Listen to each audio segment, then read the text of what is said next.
Obrigada, pessoal. Sempre um prazer estar aqui com vocês, mais uma vez. Vamos lá. Vamos lá, então. Só um detalhe antes do Daniel começar. Diga. Desculpa aí pelo Gani, pela piada aí do movimento ucraniano. Você Desculpa riu, Carla? aí. Ela fez assim com a cabeça do tipo, meu Deus do céu. Meu Deus, Eu vai. sei que você deve Continuando estar o programa até da com família. dificuldade de começar o programa, porque o ataque de riso que você deve dar não foi brincadeira, né? Imagina. Tadinha. Vamos, coitado. Nada, Ficou sem pessoal. Vou terminar isso. Achei ótimo. Obrigado. Vamos lá, então. Carla, eu queria começar, então, falando da ata, né, da reunião do Comitê de Política Monetária, né, o FONC, e o documento demonstrou aí uma preocupação com a inflação e sinalizou aí um aperto monetário mais acelerado, né, como o aumento dos juros, caso os preços aí não retrocedam. Eu queria saber como que foi recebida essa notícia pelo mercado. Olha, de modo geral, o mercado ele tem reajustado suas expectativas em relação à política monetária norte-americana de uma forma muito rápida. Então, o que é esse consenso, ele tem modificado com uma certa velocidade também, tá? E é importante a gente lembrar que existe uma defasagem muito significativa entre o comunicado e a ata. E passou muita água por baixo dessa ponte de lá para cá, tá? Inclusive, nós tivemos a fala do Bullard, que é o mais hawkish dentre todos os membros componentes do FONC, tá? Dos votantes e dos não votantes, dos membros fixos e dos membros rotativos. E a fala dele, logo após o CPI, reprecificou o mercado inteiro de modo geral, tá? Isso elevou, de certa forma, a expectativa para o reajuste do próximo comunicado. E aí depois veio essa ata e o mercado entendeu ela até como, de certa forma, um pouco mais dovish, porque a última lembrança que você tinha era justamente essa fala do Bullard. Mas, de fato, de modo algum, isso é um movimento dovish. Na verdade, o que a ata fez foi ratificar o que o mercado tinha desenhado antes mesmo dessa divulgação e apontou para um reajuste de 0,5, que é bem expressivo. Se a gente retornar um pouco no tempo, 0,5 a 3 meses era a expectativa para a taxa de juros ao final de 2022, e agora eles estão considerando isso, né, o mercado e o próprio FONC estão considerando esse patamar para o primeiro reajuste. Então, de forma alguma, isso pode ser considerado dovish, e acho que esse recuo do mercado, na verdade, é um passo para trás para dar um salto muito grande para frente. Tá? A gente tem um período um pouco complicado.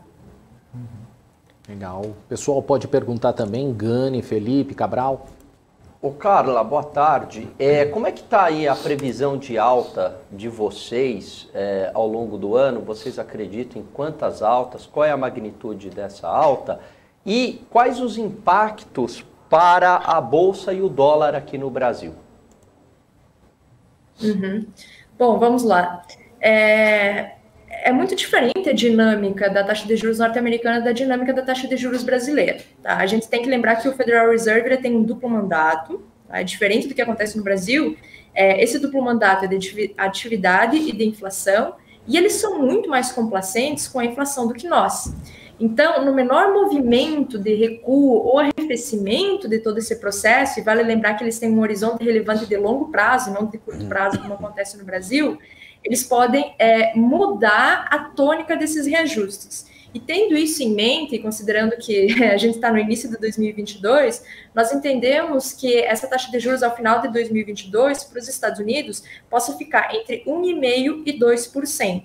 Algumas casas estão com um call muito mais agressivo do que isso, mas existe uma preocupação muito grande ainda em relação ao nível de atividade, andar com as próprias pernas, uma vez que a população ainda goza de estímulos fiscais bastante elevados por lá, diferentemente do que acontece nos outros países, e uma vez que essa inflação começa a ceder, pode colocar aí um viés um pouco mais menos conservador para a condução dessa política monetária.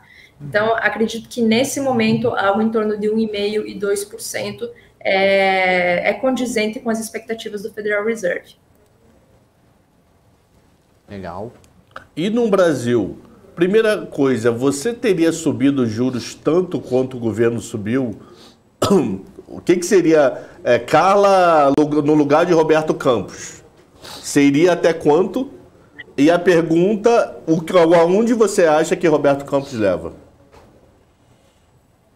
Olha, Em relação ao Brasil, bom, quem está dentro do mercado financeiro passou praticamente 2021 inteiro debruçado sobre a inflação para entender o que estava acontecendo e por que essa política monetária não conseguia controlar essa inflação. E nós chegamos à conclusão que, inclusive foi um exercício que eu fiz hoje, praticamente entre 6 e 7 pontos percentuais da inflação de 2021, ela veio do mercado internacional, não veio do mercado doméstico. Tá? Aí a gente ainda tem mais uma contribuição, que ela é gerada pelos preços administrados, e, portanto, ela não sofre impacto da política monetária, ou sofre impacto muito irrisório da política monetária, e o restante da inflação, que o Banco Central consegue controlar a partir da manipulação da taxa de juros, e, portanto, do aquecimento e desaquecimento da demanda, essa inflação, que representa aproximadamente 50% do IPCA, na verdade, ela está abaixo de 3% acumulado em 12 meses. Então, por mais que o Banco Central eleve a taxa de juros com o objetivo de desaquecer a demanda interna, o ganho dele é cada vez menor, tá? Em termos propriamente ditos inflacionários. Tá? Por isso, eu acredito que talvez o Banco Central não devesse ter elevado tanto assim a taxa de juros. Primeiro, porque tem um desdobramento sobre o nível de atividade. Segundo, porque, pelo que nós temos visto desde o início do ano, não foi, de fato, eficiente essa política para contornar o crescimento inflacionário, essa aceleração inflacionária. É óbvio que no Brasil tem uma política muito restrita dessa atuação do Banco Central. Ele precisa necessariamente controlar essa inflação com base na política monetária, porque nós tivemos N problemas num período não tão distante, no passado não tão distante, que levaram ao degringolamento inflacionário doméstico. Então, esse é o mecanismo oficial e é por ele que o Banco Central tem que intervir. Mas se nós olharmos para outros países, pares e em desenvolvimento, nós vimos políticas monetárias muito massificadas e muito sustentadas por intervenções no mercado cambial. E também não é nenhuma novidade que boa parte dessa inflação ela foi gerada por conta dessa depreciação do real frente ao dólar. Se nós considerarmos aí a evolução do real desde o início da pandemia até hoje, dentre os países em desenvolvimento que têm alguma segurança, enfim, o Brasil é de longe um dos que mais apresentou depreciação. O Brasil perde praticamente só para a Turquia, que é um ponto fora da curva, e para a Argentina. Os demais países, o México, que é um bom player de comparo, teve uma depreciação inferior a 10%. O Brasil está com mais de 30%. Então, é difícil a gente falar... É fácil a gente criticar a condução da política monetária quando a gente olha para o retrovisor e vê que não deu certo, mas é difícil levar a cabo uma política diferente do que está escrito e está nos manuais e do que é, de fato, a forma de atuação da política monetária nesse momento. Então, acho que eu talvez tivesse conduzido de uma forma não tão dura como foi conduzida e tivesse utilizado de outros elementos. Ô Carla... deixa eu só te perguntar, ainda nesse sentido, né? A gente tem visto toda essa tensão russo-ucrânia trazendo um peso em cima do petróleo, que também foi um dos fatores bem importantes aí nessa questão inflacionária. A gente viu o minério de ferro também tendo sua parcela de, entre aspas, culpa, mas agora o minério está sofrendo uma retração ali, embora ainda esteja num preço bastante elevado. Como que esses preços das commodities, né, nessa perspectiva desse ano, nessa perspectiva desse cenário que a gente tem, pode continuar impactando nessa inflação a ponto do Banco Central não conseguir, como você falou, arrefecer a inflação por conta dessas demandas externas todas aí que a gente está passando? Uhum. Bom, o minério de ferro, ele não tem muito impacto sobre o IPCA, tá? Ele acaba atingindo o IPCA de uma forma muito mais branda, através de alguns itens que estão expressos dentro da construção civil, mas esses itens, se somados, eles sequer chegam a 2% do IPCA. Então, teria que acontecer, de fato, uma evolução muito expressiva do preço desse item para, de uma forma mais branda, ele bater no IPCA e aí sim, conseguindo interferir a partir desses 2% aproximado, que é o peso dele, fazer alguma diferença para esse indicador, algo que nós vemos como muito difícil. Agora, em relação ao petróleo, as coisas são um pouco mais difíceis por dois motivos. O primeiro deles é que, se nós considerarmos apenas a gasolina, ela é quase 7% do IPCA, então é um peso, de fato, muito expressivo. E o segundo é que isso é um custo é logístico. Então, para você transportar e para esses produtos chegarem nos diferentes lugares do país, esse aumento nos custos do transporte acaba chegando também, de certa forma, embora numa magnitude muito menor, até o consumidor final. Então, a gasolina ela é muito mais preocupante para fins de IPCA do que todas as outras commodities praticamente somadas. E acontece que agora nós temos uma situação um pouco complicada. Primeiro porque envolve o principal exportador de petróleo do mundo, que é a Rússia. Ela exporta aproximadamente 10% de todo o petróleo global. Então, se nós tivéssemos, de fato, um conflito que barrasse essa exportação, nós teríamos, sim, um impacto altista sobre essa inflação. No sentido oposto, nós teríamos provavelmente um aumento da produção dos países árabes, o que, de certa forma, deveria, enfim, acelerar esse preço de uma forma menos intensa. Não digo nem controlar ele, deixá-lo inalterado ou provocar uma deflação, mas acredito que acelerar ele de uma forma menos intensa. O segundo ponto é que, quando surgiram essas tensões, o preço do barril do petróleo estava na casa dos $70 por barril. E hoje ele está na casa dos 90. Então, a gente já teve ali boa parte dessa variação absorvida pelos mercados. É claro que é difícil dizer qual é o ponto que pode chegar, né? A gente nunca sabe, num eventual conflito, caso estão falando aí de 120, 130, 140 reais, isso seria praticamente 100% de inflação, né? Dobraria o preço, então seria 100% de inflação. O que seria, de fato, um cenário muito complicado, muito mais complicado do que a gente viu em 2021. Mas isso, sim, é muito preocupante, tá? E pode complicar a vida do Banco Central ao longo do próximo ano.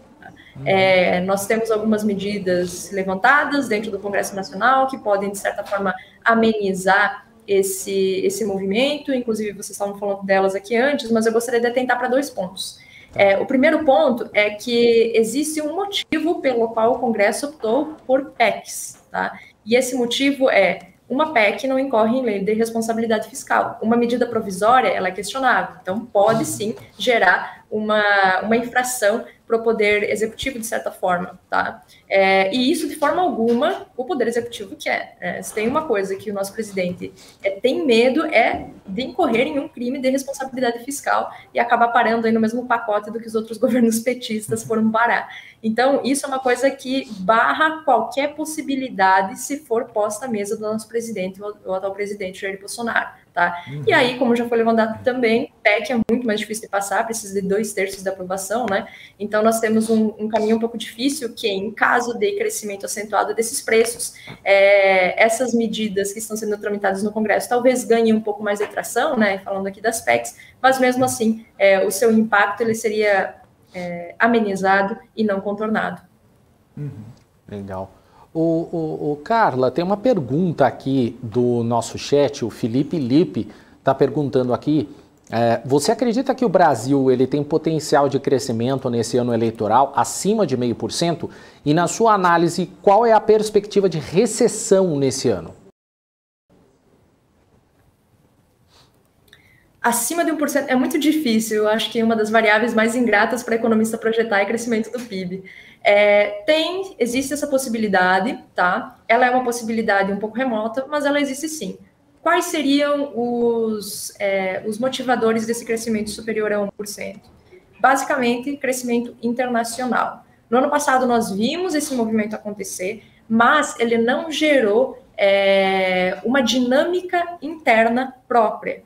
Por que isso aconteceu? Nós tivemos recorde de exportações, nós tivemos investimentos, concessões e privatizações não, né? Mas várias concessões que foram levadas a cabo, e isso acabou, de modo geral, não revertendo em maior empregabilidade internamente, não acabou sendo revertido em salários mais elevados, a taxa de desemprego ainda é bastante elevada. Então, para isso acontecer, nós precisaríamos criar, através desses mecanismos que já vigoram no cenário internacional, uma dinâmica interna, tá? Esse seria o grande responsável por esse crescimento mais acentuado. Se isso não acontecer, essa possibilidade cai por terra, tá? Agora, a possibilidade de recessão, acredito que ela seja até mesmo um pouco maior do que essa possibilidade de crescimento superior a 1%. Por quê? O primeiro movimento é que nós acreditávamos que em 2022, todo esse problema hídrico que nós tivemos em 2021 seria revertido. Isso parece que não deve acontecer, tá? A gente teve problemas seríssimos no sul da Bahia, problemas seríssimos em Minas Gerais, agora estamos vendo chuvas torrenciais em regiões do Rio de Janeiro, praticamente metade da produção em algumas localidades, da produção agrária em algumas localidades do Rio Grande do Sul, Paraná e até mesmo Mato Grosso do Sul foi perdida, e nós temos aí uma situação muito complicada, tá? Então, esses movimentos que levaram o PIB a apresentar um crescimento mais acentuado no período pré-pandemia, eles também não devem voltar, tá? Uma vez que nós temos a inexistência de dinâmica doméstica, que é trazida pelo mercado internacional, que deveria ser trazida pelo mercado internacional, e esses vetores de crescimento internos que não estão atrelados ao nível de atividade doméstica, e são gerados por condições naturais, não contribuem, cada vez mais factível e cada vez mais provável que nós caminhemos para um crescimento negativo em 2022, sim. Carla, você disse que dos 10 pontos percentuais, basicamente, aí de inflação, 6 a 7 a gente contratou lá de fora, né? O que daria para ser feito nessa situação, ou não tem muito o que fazer, infelizmente? Via política monetária, da forma como ela é conduzida, não existe muito o que ser feito, tá? Não tem muito o que fazer. O que poderia ser feito seria elevar essa taxa de juros a patamares tão altos, mas tão altos, que o investidor visse o Brasil como uma possibilidade de rendimentos no mercado financeiro muito melhor do que existe lá fora. Acontece que é difícil fazer isso, porque a gente já tentou fazer isso, né? A gente tem uma das taxas de juros mais elevadas do mundo hoje, a gente saiu da casa dos 2%, e o mercado já está considerando 13%, em apenas um ciclo, a gente sequer fechou um ano, né, dessa janela, a gente está caminhando para ele e, poxa, foi um crescimento absurdamente elevado. Tá? Então, uma das possibilidades seria utilizar de forma mais acentuada essa política monetária que já foi utilizada. Agora, os seus resultados, de fato, seriam esperado que eles seriam incertos, uma vez que isso já foi feito e não teve muito resultado. Tá? Então, teríamos que atacar em outras frentes. Quais seriam essas outras frentes? Políticas fiscais, basicamente, uma vez que o Banco Central não pode lançar mão de outros tipos de políticas. Que políticas fiscais seriam essas?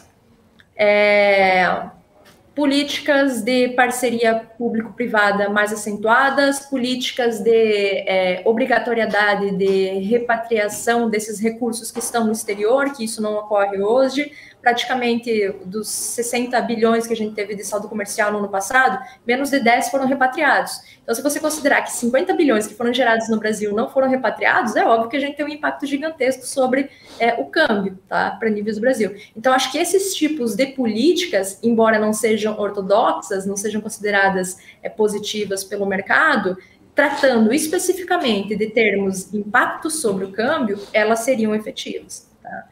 Então, acho que talvez essa pudesse ser uma maneira de contornar esses movimentos num período que não é de forma alguma típico também, né? Períodos atípicos exigem medidas atípicas. Só mais uma rapidinho. Quanto que é o pass-through cambial para o IPCA, mais ou menos, aí que você trabalha? Olha, hoje a gente tem 33% do IPCA, que é composto por bens comercializáveis. O que são os bens comercializáveis? São aqueles itens cuja precificação é dada no mercado externo, ou que eles têm em seus insumos produtivos boa parte que é precificada no mercado externo. Então, a gente já pode considerar que é 33%. Acontece que um dos preços administrados, que é justamente a gasolina, ela segue a mesma política e característica desses itens. Então, isso seria aproximadamente 40% do IPCA. Então, tudo que acontece lá fora impacta em praticamente metade do IPCA, o que é, de fato, bastante coisa, né? A gente não tem capacidade de frear o consumo internacional com base na política monetária doméstica. Na verdade, o 40 que vira quase 45. Porque 5% do IPCA, 10 meses do ano, ele é zero, né? Que é escola, curso superior e etc, né? Então, a inflação puxou para baixo que a de educação. Puxou não, 2 vezes por ano que ele é captado. Então, esse 40 teu fica até maior. Exatamente. Legal. Carla, o Helder está fazendo uma pergunta aqui. Como que você vê o dólar agora, depois dessas quedas? Podemos ter um dólar mais fraco ainda, a 4,50? Eu acho difícil, sinceramente. Primeiro que esse movimento, ele surpreendeu o mercado de forma geral. Acho que ninguém estava esperando, né, uma queda tão acentuada, assim, sem novos fatores, como aconteceu. Tá? Esse movimento, ele foi, pelo que nós acompanhamos aqui dentro da corretora, ele foi muito gerado por aportes de fundos internacionais, fundos soberanos, de modo geral, e inclusive de alguns países do Oriente Médio, tá? Ocorre que esses aportes, quando eles tratam de mercado financeiro e não de economia real, eles também podem ser facilmente revertidos. E como a gente está prestes a iniciar um ciclo de aperto monetário global que nós não sabemos onde ele irá parar, fica cada vez mais difícil imaginar que o real tenda a se apreciar nesse contexto. Tá? Então, acredito que o sentido do dólar hoje é frente ao real, né? Não frente às demais moedas desenvolvidas. O sentido desse dólar hoje é um sentido altista, tá? Vejo dessa forma. Boa. Mais perguntas, pessoal? Eu tenho, mas eu tenho que abrir uma planilha. Então alguém vai perguntando para ela se a Capital tá bem, se ela tem ido comer ali do outro lado da rua, feijoada no sábado, porque eu trabalhei na Capital. Então se ela tem ido comer a feijoada, bora a planilha, liga. Então vou de uma outra pergunta aqui no chat. O Isaac, ele pergunta o seguinte: o Auxílio Brasil vai gerar muita inflação? Ele pode gerar inflação, sim, tá? O Auxílio Brasil, esses programas, na verdade, eles têm como características aumentar a capacidade de consumo da base da pirâmide social. Quando a gente olha para esse segmento específico da população, esse segmento específico da base de consumo, nós percebemos que o potencial dele de impacto na economia é muito maior do que se você colocasse esses recursos na mão do topo da pirâmide. Tá? Essas pessoas, elas praticamente consomem na sua integralidade os salários.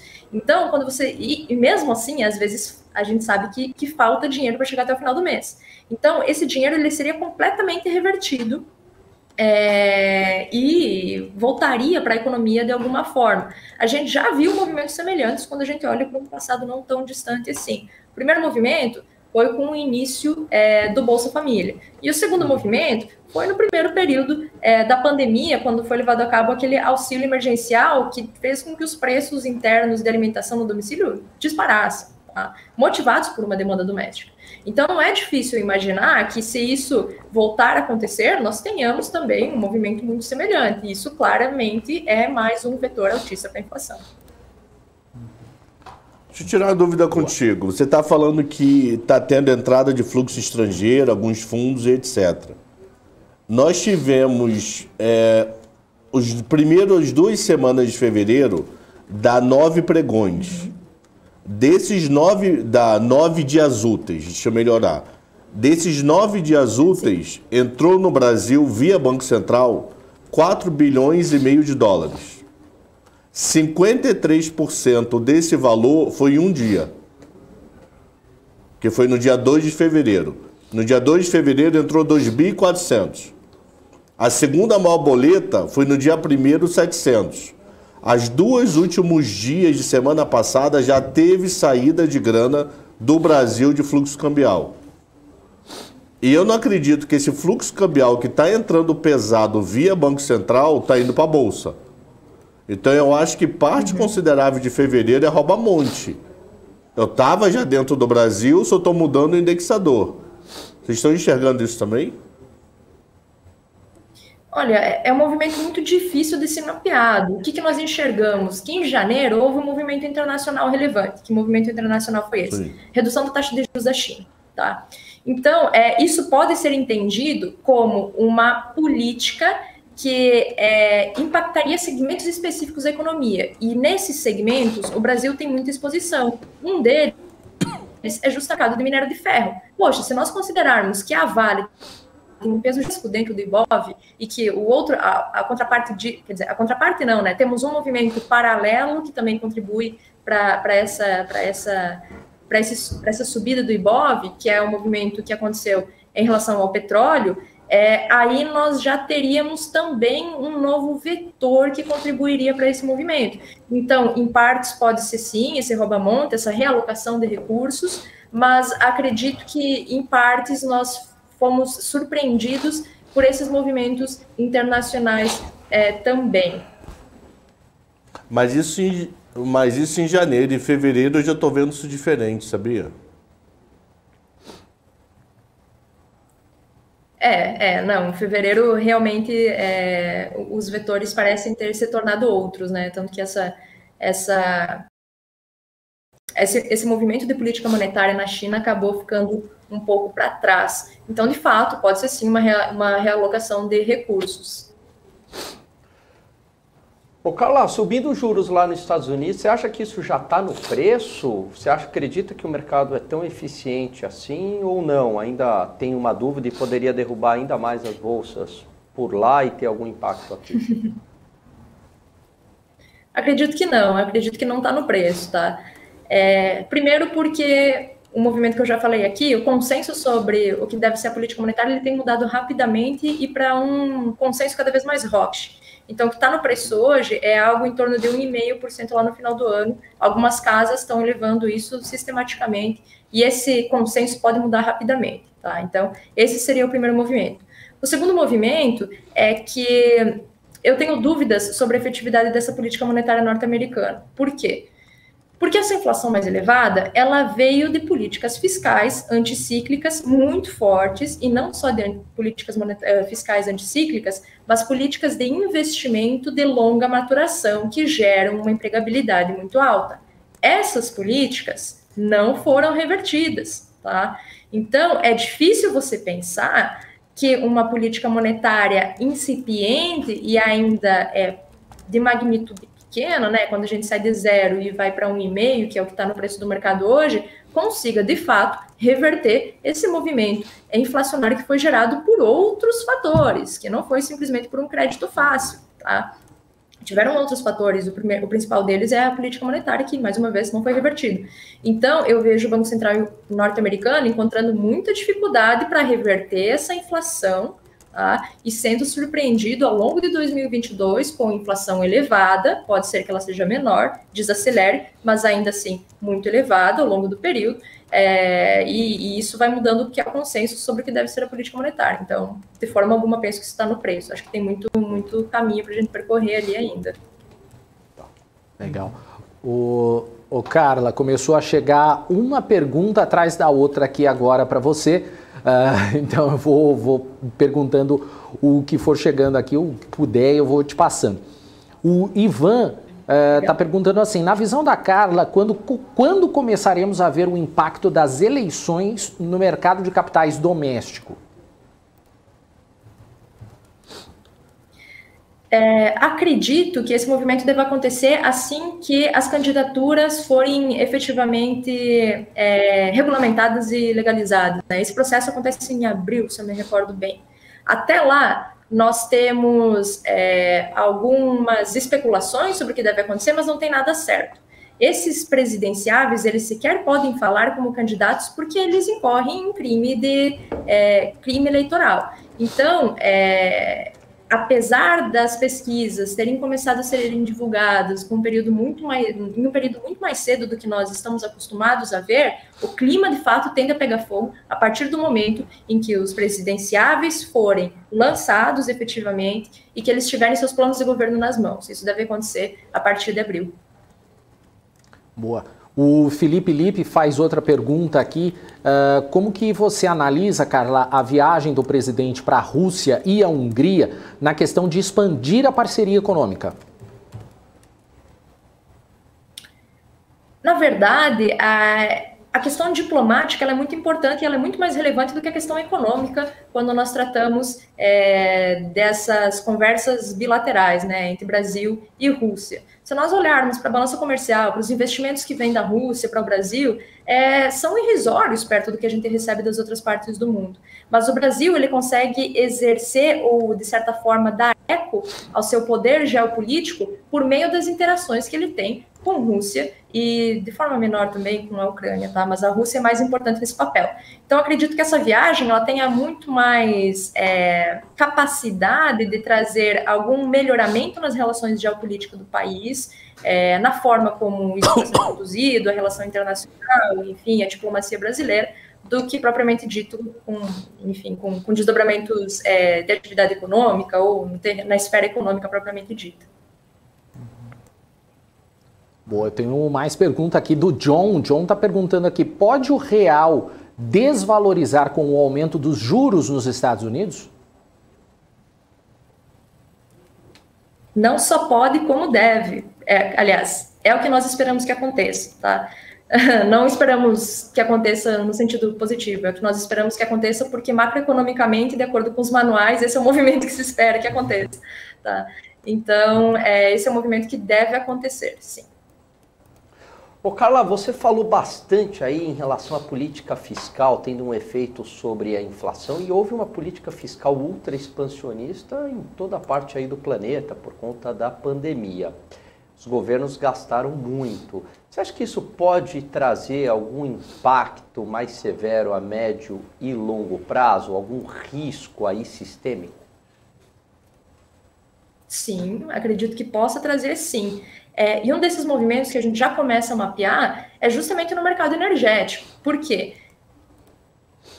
A pandemia criou uma janela de oportunidade. Que janela de oportunidade foi essa? Políticas fiscais, políticas de gastos dos governos, que são as chamadas políticas fiscais, elas são populares, elas são, de certa forma, aumentam a popularidade dos presidentes, tá? Esse anseio já existia fazia algum tempo, mas não existia uma janela de oportunidade para que isso fosse feito, tá? Inclusive, já havia sido levantado o objetivo, o foco, onde seria aplicado esse dinheiro, que é uma mudança de matriz energética para uma matriz energética mais limpa, sustentável e verde. Uma vez que surgiu a pandemia e criou-se essa janela de oportunidade, esses investimentos, mais uma vez, de longo prazo foram levados a cabo. Ocorre que os investimentos na matriz energética atual, que é amplamente, fundamentada sobre petróleo e matrizes energéticas altamente poluentes, deixa de receber investimentos nesse período. Então, a gente tem uma espécie de delay nesse processo, que não deve existir na magnitude que deveria existir o principal insumo energético ao longo desse processo, porque essas empresas deixam de receber investimento, porque é esperado, né, que elas de fato sejam substituídas por outra, enquanto essa matriz, que é a matriz preferida, ela não está no processo de maturação satisfatório ou capaz de atender essa demanda crescente por energia. Então, esse processo, sim, ele deve existir, e acredito que ele comece, inclusive, por meio desse movimento que eu acabei de frisar. Boa. O Helder tem uma pergunta aqui. Ele está falando, Carla, o Brasil não atrairia mais fluxo de dólar, visto que o Brasil fez diversas reformas para privatizar outras empresas e deve continuar com as reformas? Pois é, deveria atrair, sabe? Eu também estava esperando isso, mas não foi o que a gente viu. Se nós considerarmos os dados de investimento direto no país, investimento estrangeiro direto no país, acumulado nos 12 meses, a gente percebe que está num dos menores patamares da série histórica, mesmo com todas as parcerias públicas privadas levadas a cabo. Esse montante é inferior a 50 bilhões acumulado nos últimos 12 meses. A gente já teve períodos em que ele ficou muito próximo dos 70 bilhões, tá? Se a gente considerar a primeira metade ali da década passada, tá? Então, esse é um movimento que também nos chama muita atenção, mas nós também levantamos algumas possibilidades pela qual ele não é maior. Que possibilidades são essas? Esses movimentos de parceria público-privada, de concessões, eles podem estar sendo arrebatados por empresas domésticas. Se esse movimento acontece, nós não temos fluxo internacional, nós apenas temos investimentos nacionais mudando de setor, ou seja, em vez de serem investidos na produção de bens duráveis, eles podem estar migrando para investimentos em infraestrutura. Mas esse dinheiro ele continua restrito, sendo gerado e alocado dentro do próprio país, e talvez esse seja o motivo pelo qual nós não estamos vendo esses movimentos sobre o câmbio. Legal. Tem uma pergunta aqui do Léo, aquelas perguntas de fogo no parquinho aqui pro chat. Então, vou jogar para você, Carla, espero que você consiga responder. O Léo pergunta o seguinte: como ela vê um possível governo Bolsonaro ou Lula para a economia? Qual que seria melhor? Por sua conta e risco agora, Carla. Qual seria melhor? Olha, Tem 2 pontos importantes que a gente precisa levantar. O governo Bolsonaro, provavelmente, ele seja uma extensão do que a gente já viu até aqui. Tá? E dentro desse contexto, claro que a gente teve uma pandemia no meio do caminho, mas dentro desse contexto, o nível de atividade ele não foi satisfatório e a inflação foi elevada. Precisaríamos ter alguma mudança na forma de condução dessa política econômica, fiscal, de modo geral, para que nós tivéssemos um crescimento maior. Em relação ao Lula, a grande pergunta que o mercado se faz: com qual Lula a gente está lidando?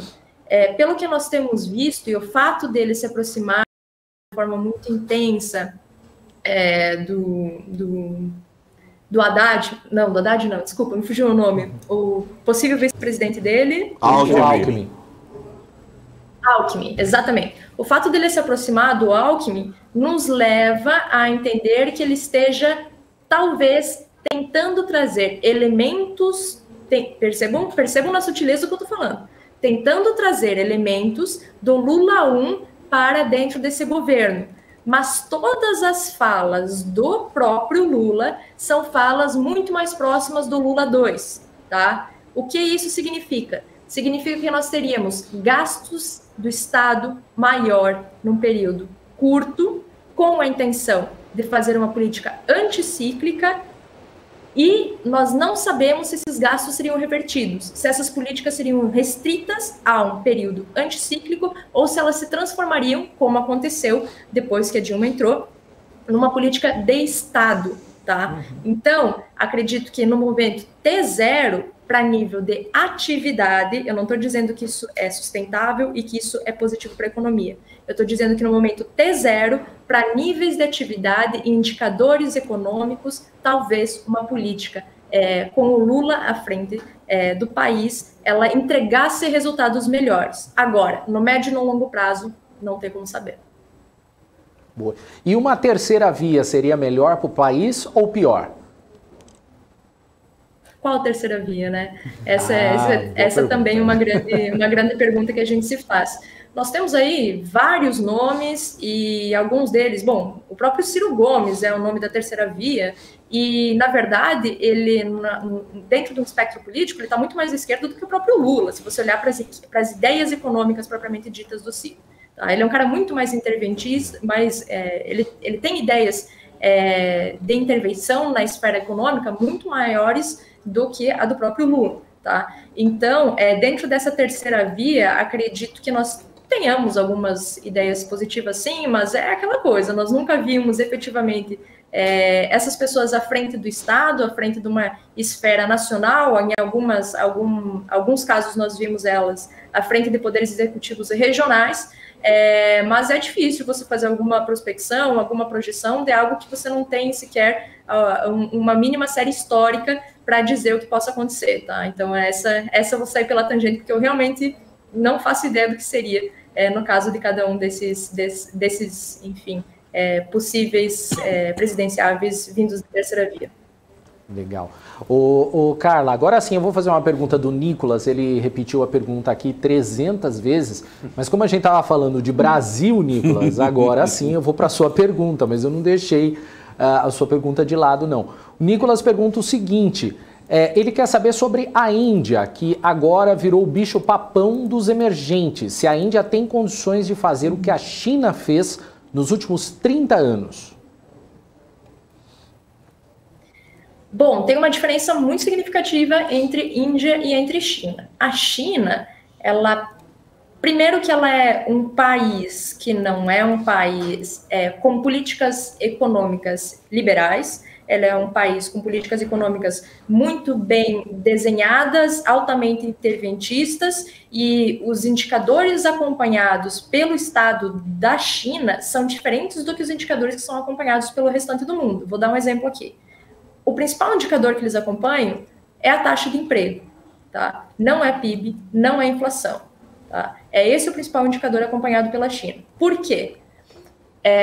Porque enquanto eles tiverem uma taxa de emprego ou uma taxa de desemprego elevada e satisfatória, a população não se rebela e aceita a condição em que eles estão. Esse é o principal indicador da China, tá? Ponto. E todo esse processo ele foi amplamente calcado sobre uma produção industrial crescente. A Índia, ela tem um processo diferente, ela é um país onde vigora o setor terciário, eles são muito fortes em serviços, é uma dinâmica completamente, a forma como o Estado conduz as políticas é outra. Então, embora esse crescimento acentuado, de fato, ele já venha de algum tempo, né, não é um crescimento recente, é muito difícil identificar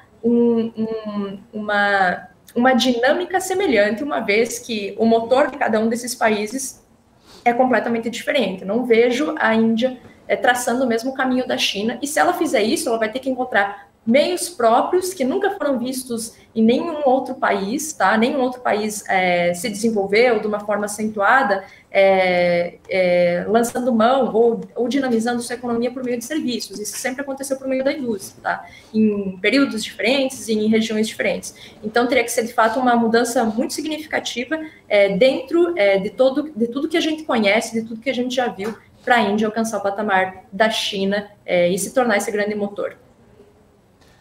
Perfeito. Carla, eu gostaria de agradecer a sua participação aqui no BMC Market. Muito obrigado pela participação, pelos esclarecimentos, pelas opiniões e volte mais vezes. Brigadão. Obrigada eu, pessoal. Estou sempre à disposição, sempre um prazer para aqui conversar um pouquinho com vocês, discutir um pouquinho sobre sistemas espinhosos e não tão espinhosos assim. Isso aí, pessoal. Até mais. Muito bem, valeu. Valeu, obrigado. Valeu, é isso aí, gente.